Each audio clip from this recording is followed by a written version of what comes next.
เจริญสุขเจริญธรรมในยามค่ำคืนของมื้อวันพฤหัสวันที่15ของเดือนมังกรค่ำคืนนี้ขอให้ทุกคนทุกท่านมีความสุขความเจริญมีสุขกายสุขใจสุขภาพแข็งแรงเจริญด้วยศีลเจริญด้วยธรรมเจริญด้วยปัญญาสิ่งใดทำสิ่งใดขอให้ประสบผลความสำเร็จในหน้าที่การงานทุกประการ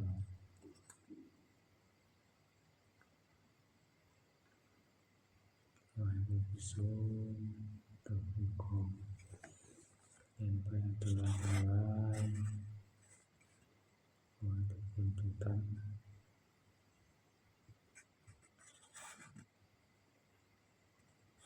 มีความสุข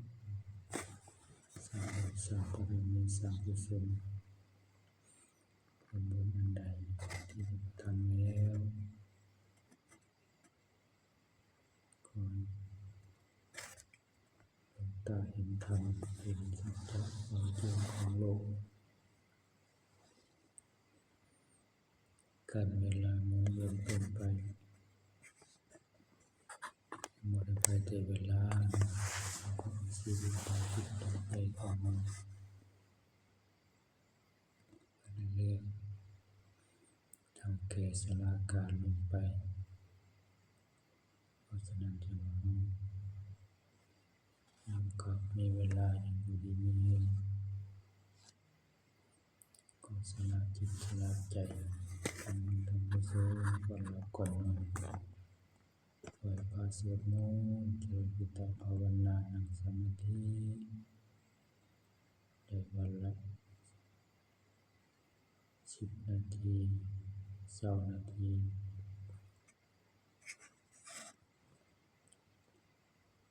ก็จะเป็นบุญเป็นกุศลของเราเองคือการให้ทานบริจาคสิ่งของแต่การสร้างกุศลคือการเอาจิตใจของเราเข้าหาศีลหาธรรมและปฏิบัติธรรม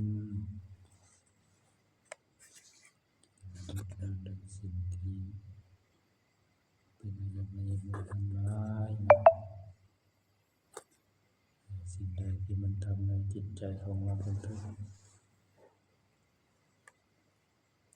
ขอละก็ปล่อยก็วางมันไป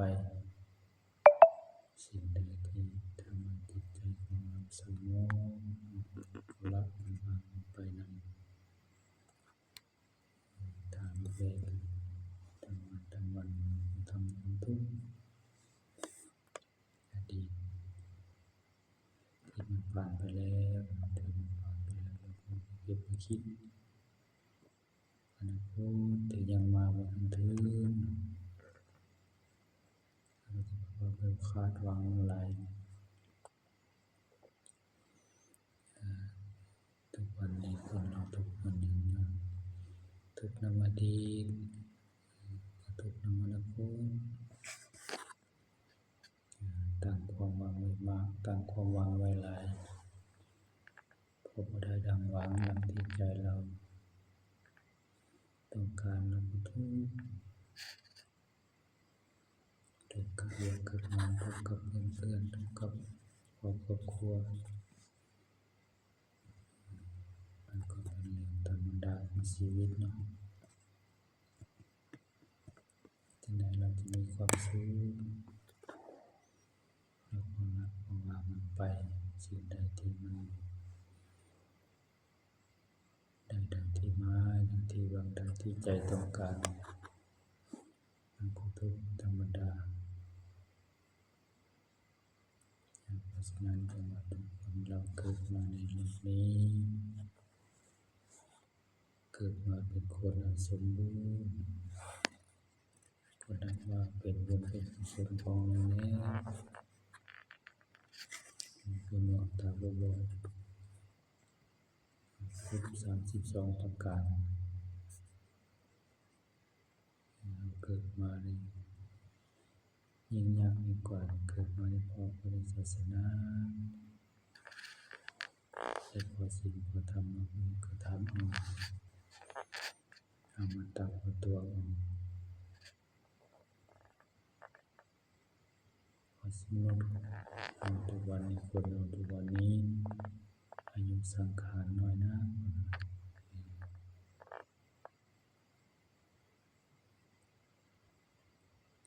คือเอาสปัดปราบจากสิ่งที่เป็นที่ฮักที่พอใจเมื่อใดสิ่งที่ฮักที่หวงเมื่อใดมันบ่มีอย่างแน่นอนในโลกนี้เกิดขึ้นตั้งอยู่ก็ดับไป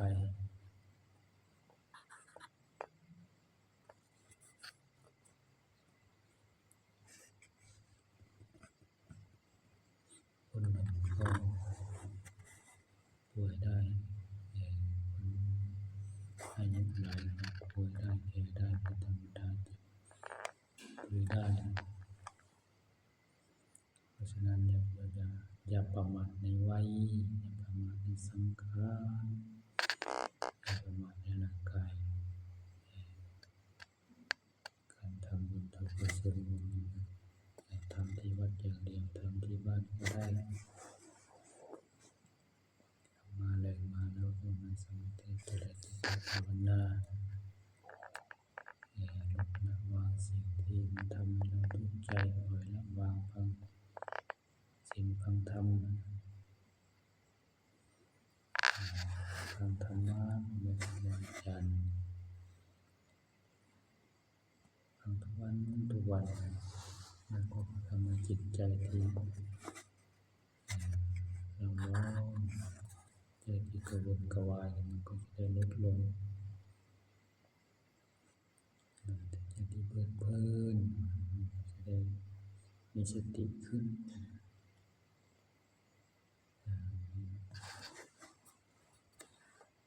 พระพุทธเจ้า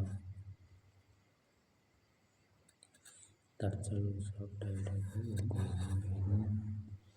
เห็นอริยสัจคือความจริงประเสริฐและเอาธรรมะมาสอนมาบอกมากล่าวให้มนุษย์และเทวดาทั้งหลายปฏิบัติพระเจ้าก็สามารถทำให้เราไปปณิพพานได้ไปสวรรค์ได้นอกจากตัวเราเองเราสามารถที่ทำให้เราหมดทุกข์ได้นอกจากการกระทำของเราแต่พระเจ้าสี่สอนบอกทางแสงสว่างบอกทางไปสู่ภพภูมิที่ดีเพราะฉะนั้นทุกท่านอย่าประมาทในวัยประมาทในสังขารถูกรีบทำรีบทำเอาสั่งสมพลังเอาไว้สั่งสมบัติทรัพย์สินเงินทองเรามีได้หามาได้แล้วมันก็หมดไปใส่ไปที่สิ่งที่ติดตัวเราไปทุกภพทุกชาติก็คือกรรมของเรากรรมขาวและกรรมดำทำดีหลายๆจะไปภพภูมิที่ดีทำดีคือการให้ทานรักษาศีลเจริญจิตภาวนาเพื่อแผ่กับมนุษย์โลกเพื่อแผ่กับสรรพสัตว์ทั้งหลาย